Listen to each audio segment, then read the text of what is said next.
ছাত্র সেনার কর্মী আমাদের মোমবাতি প্রতীকের ফেস্টুন লাগাতে ছিল, ঠিক ব্যানার লাগাতে ছিল।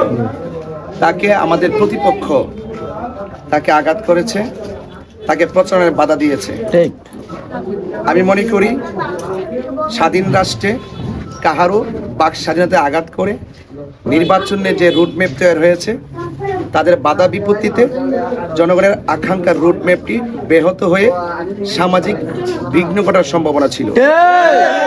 তো সেখানে প্রশাসনের কাছে আমি ইনফরমেশন করি, প্রশাসন আসেন, বিষয়গুলো এখনো প্রশাসন তদন্ত করছেন।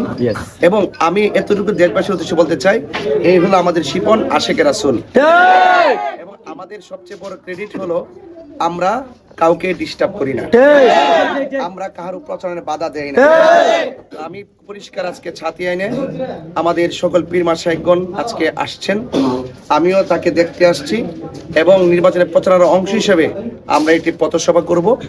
আর আপনাদেরকে একটু আশ্বস্ত করি এবং বলতে চাই যে নির্বাচন আসছে, নির্বাচন চলে যাবে, ঠিক না? দিন শেষে রামেশ্বর ছাতি আইন আমরা একই বাজারে বাজার করব।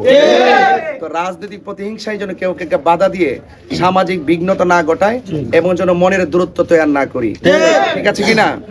এই জন্য আপনারা আপনাদের প্রচার করতে থাকুন, আমরা আমাদের প্রচার করতে থাকি। পাস ফেল সেটা উপরওয়ালা নির্ধারণ করে। তো সুতরাং আপনারা সমাজে নির্বাচন কেন্দ্রিক কোনো ধরনের বিঘ্ন ঘটাবেন না, কোনো ঝগড়া যেন না হয় সেদিকে খেয়াল রাখবেন। আমি মনে করি নির্বাচনে প্রতিযোগিতা থাকবে কিন্তু কোনো প্রতিহিংসা থাকবে তো ইনশাল্লাহ। আর আপনারা যারা মোমবাতির সমর্থক আছেন, আপনারা সবাই নির্বিঘ্নে নির্বাচন যে ইলেকট্রিক যে ফোর্স আছে ওনারা আমাদেরকে স্পষ্ট ভাষায় বলেছেন যেখানে কোনো সমস্যা হবে তাদেরকে ইনফরমেশন করার জন্য। তো আমরা সবকিছু ইনফরমেশন করেছি এবং ওনারা ওনাদের মতো করে দেখছেন। এবং সবার সাথিয়ান ইউনিয়নের প্রত্যেকের প্রতি আমার অনুরোধ থাকবে, আপনারা আপনাদের নির্বিঘ্নে কাজ করতে থাকুন, কারণ আপনাদের সাথে শুধুমাত্র আমি নয়, শান্তিপ্রিয় জনতা সবাই আছে। তবে আমরা ঝগড়া করব না, আমরা কাউকে ডিস্টার্ব করব না, কেউ যেন আমাদেরকে ডিস্টার্ব না। ঠিক আছে ইনশাআল্লাহ?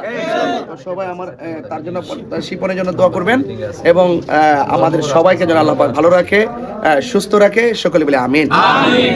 আসসালামু আলাইকুম।